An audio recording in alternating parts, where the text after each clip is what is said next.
आज जो हमने टॉपिक पढ़ना है वो है डैम्प ऑसिलेशन।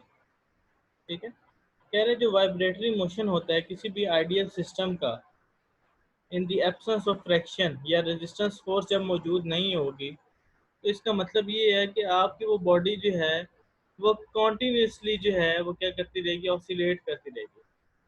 ठीक, और वो तब तक नहीं रुकेगी जब तक कोई एक्सटर्नल फोर्स उस पर अप्लाई नहीं करते। और वो ऑसिलेट क्यों करती रहेगी? क्योंकि इसमें एक रिस्टोरिंग फोर्स मौजूद है।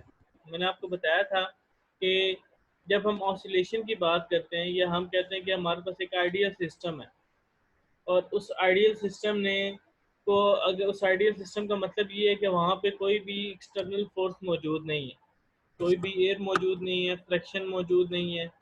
ठीक है, तो ऐसे सिस्टम में जब मैं अगर किसी चीज़ को फेंकता हूँ तो वो हमेशा मूव भी करती रहेगी। या Newton first law of motion को अगर मैं कंसीडर करूं तो Newton first law of motion क्या कहता है? अगर किसी चीज़ को मैं मूव कराता हूं तो वो हमेशा मूव करती रहेगी, या अगर किसी चीज़ को मैं स्टॉप करता हूं या रोक देता हूं तो वो हमेशा रुकी रहेगी तब तक जब तक आप उस पर कोई एक्सटर्नल फोर्स नहीं लगाते। ठीक है, तो आइडियल सिस्टम का मतलब ये है कि एक आइडियल सिस्टम होगा तो आपके पास जो वाइब्रेटरी मोशन है वो हमेशा उसी तरह वाइब्रेट करता रहेगा, और उसकी वजह क्या है कि उसमें एक रिस्टोरिंग फोर्स मौजूद है।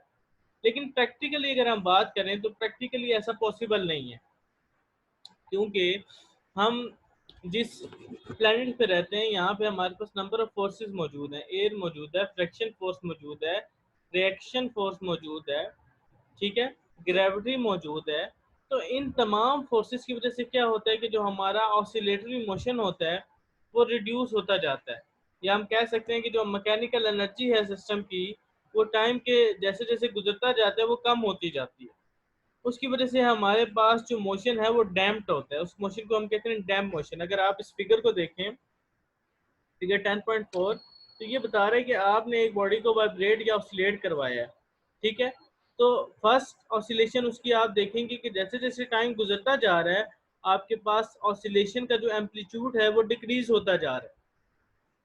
उसके डिक्रीज होने की वजह ये है कि आपके पास एक्सटर्नल फोर्सेस मौजूद हैं जो क्या कर रही हैं कि उसको उसकी जो मैकेनिकल एनर्जी है उसको रिड्यूस करती जा रही है, और एक वक्त ऐसा आएगा कि आपका ये मोशन जो है वो खत्म हो जाएगा। अब ये जो डैम्पिंग होती है ये रिड्यूस करती है एम्पलीट्यूड, वाइब्रेटिंग मोशन के एम्पलीट्यूड को रिड्यूस करती है। जैसे कि आपने फिगर 10.4 में देखा, एक बॉडी ऑसिलेट कर रही है और जैसे जैसे टाइम गुजरता जा रहा है आपके पास ये डिस्प्लेसमेंट है, और एक्स एक्सिस के ऊपर आपके पास टाइम है। तो जैसे जैसे टाइम गुजरता जा रहा है आपके पास जो ऑसिलेशन है, जो एम्पलीट्यूड है उस बॉडी का वो डिक्रीज होता जा रहा है। फिर वो एक एग्जांपल दे रहे हैं, वो कह रहे हैं जो शॉक एब्जॉर्बर होता है ऑटोमोबाइल्स के अंदर, ऑटोमोबाइल्स के अंदर मतलब आपके पास कार्स होगी, इनके अंदर जो एक शॉक एब्जॉर्बर लगा होता है उसका काम क्या होता है? वो एक प्रैक्टिकल एप्लीकेशन है डैम्प ऑसिलेशन की या डैम्प मोशन की। अब शॉक एब्जॉर्बर जो है उसमें पिस्टन लगे होते हैं, ठीक है, moving through a liquid surface, जो कि लिक्विड की वजह से मूव करते हैं। ये आपके पास फिगर मौजूद है उसकी,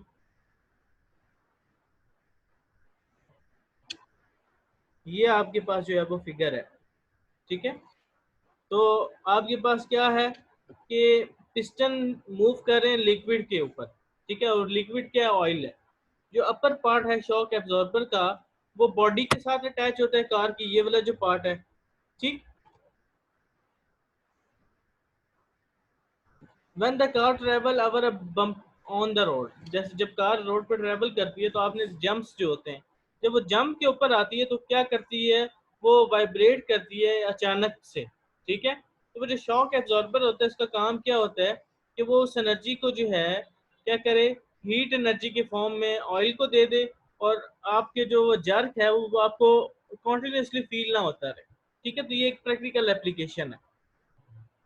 इसी तरह बाइक्स में भी आपके पास ये मौजूद होते हैं। ठीक है, तो शॉक एब्जॉर्बर का काम क्या है कि वो उस जो ऑसिलेशन है उसको स्टॉप कर दे। ठीक, यहाँ तक कोई मसला? No no sir. सर। तो मैं डैम्प ऑसिलेशन को डिफाइन कैसे करूँगा? मैं कहूँगा किसी भी सिस्टम की ऑसिलेशन जब किसी रेजिस्टिव फोर्स की मौजूद में वो ऑसिलेशन हो रही हो उसको हम डैम्प ऑसिलेशन कहते हैं, ठीक है। The oscillation of a system in the presence of some resistive force, किसी सिस्टम की ऑसिलेशन रेजिस्टिव फोर्स की मौजूदगी में उसको हम डैम्प ऑसिलेशन कहते हैं, ठीक है। और आपको इसकी प्रैक्टिकल एप्लीकेशन भी समझ आ गई कि प्रैक्टिकल एप्लीकेशन जो कार में हम इसकी यूज कर रहे हैं, ठीक है। इस शॉक एब्जॉर्बर को अगेन एक्सप्लेन करने की जरूरत है? No sir. ठीक है, इसका काम क्या है कि ये शॉक को एब्जॉर्ब करेगा, जो झटका लगता है ना जंप के ऊपर गाड़ी का, उसको क्या करता है, ये रिड्यूस करता है। अगर ये ना लगा हो तो आपकी गाड़ी जो है वो इतनी जोर की करे कि आपका सर जाके ऊपर छत के साथ लगे गाड़ी की और आपको हेड इंजरी हो जाए, ठीक है। तो इसका एक पर्पज ये भी होता है कि ये क्या करता है कि उस ऑसिलेशन को जो है वो मिनिमाइज करता है, ठीक। फिर हमारे पास नेक्स्ट टॉपिक आ जाता है वेव मोशन का। अब वेव जो है वो एक बहुत इंपॉर्टेंट रोल प्ले करती हैं हमारी डेली लाइफ के अंदर, ठीक है। इसकी वजह क्या है, क्योंकि वेव जो है वो कैरियर होते हैं एनर्जी का, और इंफॉर्मेशन को क्या करते हैं, बहुत लॉन्ग डिस्टेंस तक लेके जाते हैं अपने साथ, ठीक है। वेव को जो है वो सम ऑसिलेटिंग और वाइब्रेटिंग सोर्स चाहिए होता है। अगर हम कोई वाइब्रेटिंग सोर्स देंगे तभी वेव प्रोड्यूस होगी, ठीक। अब यहाँ पे हम कुछ एग्जांपल्स देखेंगे कि हम वेव को कैसे प्रोड्यूस कर रहे हैं, ठीक है, by vibrating something. Activity number 10.1 है हमारे पास। हम क्या करें कि ये हमारे पास एक टब कह लें आप, ठीक है। इस टब में पानी पड़ा हुआ है, ठीक है, और यहाँ पे आपने एक लकड़ी का छोटा सा पीस रख दिया।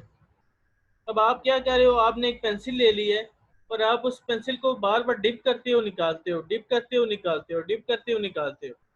जब आप उसको बार बार डिप करोगे निकालोगे तो क्या होगा कि आपके पास वाटर के अंदर वाटर वेव प्रोड्यूस होंगे, और वो वेव जो हैं उस लकड़ी के पीस की तरफ ट्रेवल करना शुरू कर देंगे। और जब इतनी ज़्यादा वेव प्रोड्यूस हो जाएंगी तो क्या होगा कि वो जो लकड़ी का पीस है वो क्या होगा, वो जिस जगह पे पड़ा था उससे आउटवर्ड की तरफ मूव करना शुरू हो जाएगा, ठीक है।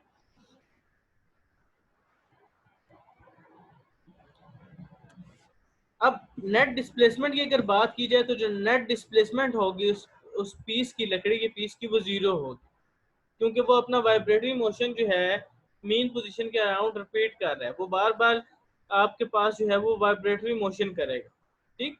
तो इस एग्जांपल से हमें क्या चीज़ समझ आई कि हमने वेव प्रोड्यूस की, वेव जो है वो अपने साथ एनर्जी लेके गई, उस एनर्जी की वजह से वो जो पीस है लकड़ी का उसने मूव किया, ठीक है। तो हम इसलिए कहते हैं कि जो वेव है वो कैरियर ऑफ एनर्जी है, ठीक। एक और एग्जांपल देख लेते हैं। एक्टिविटी हमारे पास 10.2 है। हम क्या करते हैं, एक रस्सी लेते हैं, उस रस्सी को किसी एक चीज के साथ बांध देते हैं, फिक्स कर देते हैं, ठीक है। लेट्स सपोज दीवार के साथ मैं इसको बांध देता हूँ और उसका एक पीस जो है वो मैं अपने हाथ में रख लेता हूँ, ठीक। अब मैं क्या करता हूँ कि मैं एक जर्क देता हूँ। जर्क देने से क्या होगा कि एक बम्प प्रोड्यूस होगा उस रस्सी के अंदर, और आप देखेंगे कि वो जो बम्प है वो स्पोर्ट की तरफ ट्रेवल करना शुरू कर देगा, और ये यहाँ ट्रेवल करेगा और आहिस्ता आहिस्ता ये इसके साथ टकराएगा और टकराने के बाद ये वापस आएगा, ठीक है। तो ये भी आपके पास एक वेव प्रोड्यूस कर रहा है। Take a rope and mark a point P on it. Tie one end of the rope with the sport and stretch the rope by the holding it other end in your hand. तो आपने क्या किया कि एक point P ले लिया रोप के ऊपर, ठीक है। आपने उस रस्सी का एक एंड जो है वो किसी स्पोर्ट के साथ बांध दिया और एक अपने हाथ में ले लिया। अब आप क्या करें, फ्लिप कर रहे हो रॉप को अप एंड डाउन रेगुलरली, ठीक है। और उस अप एंड डाउन करने की वजह से उसमें एक वेव प्रोड्यूस हो रही है, ठीक, जो उस फिक्स एंड की तरफ ट्रेवल करेगी। और जब ये पॉइंट पी जो है वाइब्रेट करना शुरू होगा तो वेव पास होगी उसके अक्रॉस, ठीक है। और जो मोशन होगा पॉइंट पी का वो परपेंडिकुलर होगा डायरेक्शन ऑफ वेव के, मतलब ये पॉइंट जो है अप और डाउन मूव करेगा, ठीक। लेकिन वेव किस डायरेक्शन में ट्रेवल कर रही है, वेव फॉरवर्ड डायरेक्शन में ट्रेवल कर रही है। तो आपके पास इन दोनों के बीच में एंगल क्या होगा, 90 का एंगल होगा। 90 का एंगल का मतलब ये है कि ये परपेंडिकुलर ट्रेवल कर रही है। आपके पास P point up and down move कर रहा है और वेव जो है आपके पास लेफ्ट टू राइट ट्रेवल कर रही है, तो इनके बीच में एंगल 90 हो जिन चीज़ों के बीच में, उनको हम कहते हैं कि ये परपेंडिकुलर मोशन। अच्छा अच्छा, अब वेव होती क्या है? वेव को हम डिफाइन कैसे करेंगे? हम कहेंगे वेव जो है वो डिस्टर्बेंस होती है किसी भी मीडियम के अंदर। मीडियम क्या है? जिस कमरे में आप बैठे वो कमरा एक मीडियम है, ठीक है?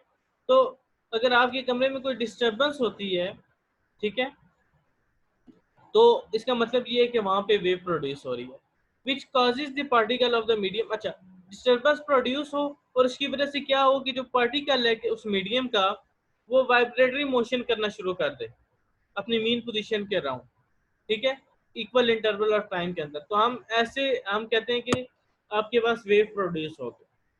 यहाँ तक किसी को कोई मसला? No sir. No sir. इस डेफिनेशन में अभी भी थोड़ी बहुत कंफ्यूजन है, इसको मजीद एक्सप्लेन करने की जरूरत है? नहीं सर। नो। तो वेव बेसिकली क्या, डिस्टर्बेंस है किसी भी मीडियम के अंदर, जिसकी वजह से जो पार्टिकल्स हैं उस मीडियम के, वो वाइब्रेटरी मोशन के अंदर आ जाए, ठीक। अब वेव जो है आपके पास दो किस्म की वेव होती हैं, एक होती है आपके पास मैकेनिकल वेव और एक होती है इलेक्ट्रोमैग्नेटिक वेव। अब जो मैकेनिकल वेव्स हैं उनको ट्रेवल करने के लिए कोई मीडियम रिक्वायर होता है, अगर मीडियम ना हो तो आपके पास वो वेव जो है वो ट्रेवल नहीं करेंगे। मीडियम का क्या मतलब है? मीडियम कुछ भी हो सकता है, एयर हो सकती है मीडियम, वाटर मीडियम हो सकता है, ठीक है। मीडियम मतलब आपके पास किसी चीज, अगर मैं कह रहा हूँ ना कि वाटर वेव की बात कर रहा हूँ, तो वाटर वेव जो है वो वाटर के अंदर प्रोड्यूस होंगी, वो एयर के अंदर प्रोड्यूस नहीं होंगी, ठीक है। तो वाटर वेव का मीडियम क्या है? वाटर, ठीक। अच्छा, अब मैकेनिकल वेव्स वो वेव्स होती हैं जिनको ट्रेवल करने के लिए या प्रोपोगेट करने के लिए कोई मीडियम रिक्वायर होता है।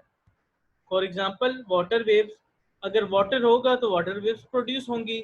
साउंड वेव को ट्रेवल करने के लिए कौन सा मीडियम चाहिए? एयर मीडियम चाहिए, ठीक है।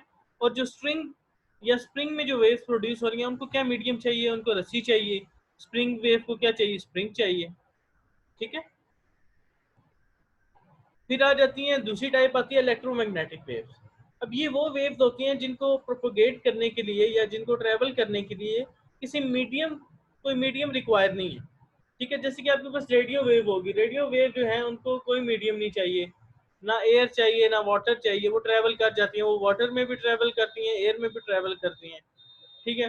टेलीविजन वेव्स होगी आपके पास, एक्सरेज होगी, हीट और लाइट वेव्स होगी, ये एग्जांपल है आपके पास इलेक्ट्रोमैग्नेटिक वेव्स की। यहाँ तक कोई इशू? नहीं सर। अच्छा, अब ये जो क्विक क्विज लिखा हुआ है, do mechanical wave pass through vacuum that is empty space, कोई बता सकता है कि जो मैकेनिकल वेव्स हैं वो वैक्यूम से पास करती हैं या नहीं करती?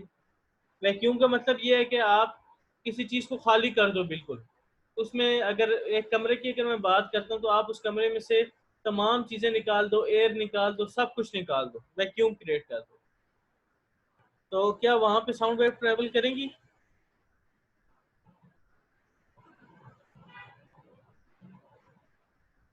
जी मिशाल।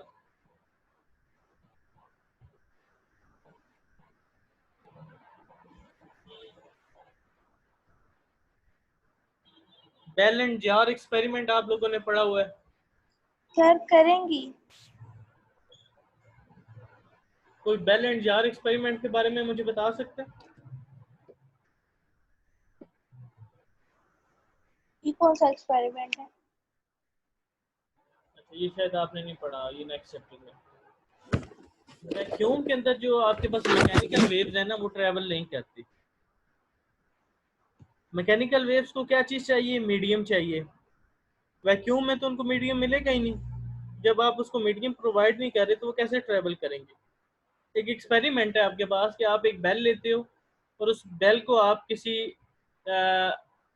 जार के अंदर फिक्स कर देते हो, ठीक है, और उस जार को आपने ओपन रखा हुआ है, तो जब आप उस बेल को रिंग करते हो, ठीक है, तो आपको उस रिंग की आवाज़ सुनाई देती है, ठीक है। लेकिन फिर आप क्या करते हो? उस जार को बंद करते हो और उसमें जितनी भी एयर है उस सब को रिमूव कर लेते हो। उसके बाद जब आप बेल को रिंग करते हो तो आपको जो है वो सुनाई नहीं देगी आवाज़। उसकी वजह क्या है? क्योंकि आपने जो मीडियम है साउंड वेव का, वो क्या मीडियम है? एयर है। जब आपने उस मीडियम में से एयर ही रिमूव कर दी तो वो साउंड वेव तो ट्रैवल ही नहीं करेंगी। ठीक है, तो मैकेनिकल वेव्स को मीडियम रिक्वायर है, अगर मीडियम नहीं है तो वो ट्रैवल नहीं करेंगे। ठीक है बच्चों, ठीक है। तो आज का हमारा टॉपिक यहाँ तक ही था। ठीक है, आज के लेक्चर में हमने डैम्प ऑसिलेशन के बारे में पढ़ा है कि डैम्प ऑसिलेशन क्या होती है, कि आपके पास जो एक्सटर्नल फोर्सेस हैं उनकी वजह से आपके पास जो वाइब्रेटरी मोशन है उसका एम्पलीट्यूड रिड्यूस हो जाता है। उसका एम्पलीट्यूड जो रिड्यूस होता है उसको हम कहते हैं डैम्प। और इसकी फिर हमने एप्लीकेशन देखी कि हमारे पास जो शॉक एब्जॉर्बर होता है ऑटोमोबाइल्स के अंदर, ठीक है, वो क्या करता है? वो जर्क को एब्जॉर्ब करता है। ठीक है, या आपके पास जो, जब आप किसी रोड के ऊपर जा रहे हो और जंप आया और आपने तेजी से गाड़ी जंप से पास कर दी, तो वहां पे आपको एक शॉक सा लगता है। ठीक है, एक जर्क सा लगता है, उस जर्क को मिनिमाइज करता है। ठीक, फिर हमने कुछ एक्टिविटीज देखी कि वेव कैसे ट्रेवल करती हैं। ठीक है, और हमने देखा कि वेव जो है वो एनर्जी को एक जगह से दूसरी जगह लेके जाती हैं। उसके बाद हमने एक स्ट्रिंग वाला एक्टिविटी देखी कि हमने एक स्ट्रिंग के अंदर जो है वो वेव को प्रोड्यूस करवाया और उस वेव को हमने देखा कि वो लेफ्ट टू राइट मूव हुई है और स्पोर्ट के साथ टकराने के बाद वो वापस आप तक आ गई। फिर हमने देखा कि वेव होता क्या है, कि वेव जो है वो डिस्टर्बेंस है बेसिकली किसी भी मीडियम में। वो डिस्टर्बेंस जिसकी वजह से जो मीडियम के पार्टिकल्स हैं वो वाइब्रेटरी मोशन करना शुरू कर दें, ठीक है, मीन पोजीशन के around equal interval of time के अंदर, तो हम कहते हैं कि उस मीडियम के अंदर वेव प्रोड्यूस होगी। फिर हमने वेव की दो टाइप्स देखी। हमने देखा वेव की दो टाइप हैं, मैकेनिकल वेव्स और इलेक्ट्रोमैग्नेटिक वेव्स। मैकेनिकल वेव्स वो वेव हैं जो मीडियम के बगैर ट्रैवल नहीं करती, उनको मीडियम रिक्वायर होता है ट्रैवल करने के लिए। फिर हमने उसकी एग्जांपल्स देखी। उसकी एग्जांपल्स हमारे पास साउंड वेव थी, वाटर वेव थी, wave produce in a string थी। ये तमाम एग्जांपल हमारे पास मैकेनिकल वेव की थी। फिर हमने सेकंड टाइप देखी इलेक्ट्रोमैग्नेटिक वेव्स। इलेक्ट्रोमैग्नेटिक वेव्स वो वेव थी जिनको मीडियम रिक्वायर नहीं था। ठीक है, जैसे रेडियो वेव्स होगी, टेलीविजन वेव्स होगी, एक्सरेज होगी, ये तमाम आपके पास क्या है? Electromagnetic waves. अब नेक्स्ट लेक्चर में हम देखेंगे मैकेनिकल वेव्स की टाइप्स क्या होती हैं। ठीक है, और नेक्स्ट लेक्चर में हम पढ़ेंगे टाइप्स के बारे में ही पढ़ेंगे सर। ठीक है, और हम पढ़ेंगे wave as a carrier of energy, wave जो है वो एनर्जी को कैसे कैरी करता है। ठीक है, ठीक है बच्चों। ओके, ठीक है।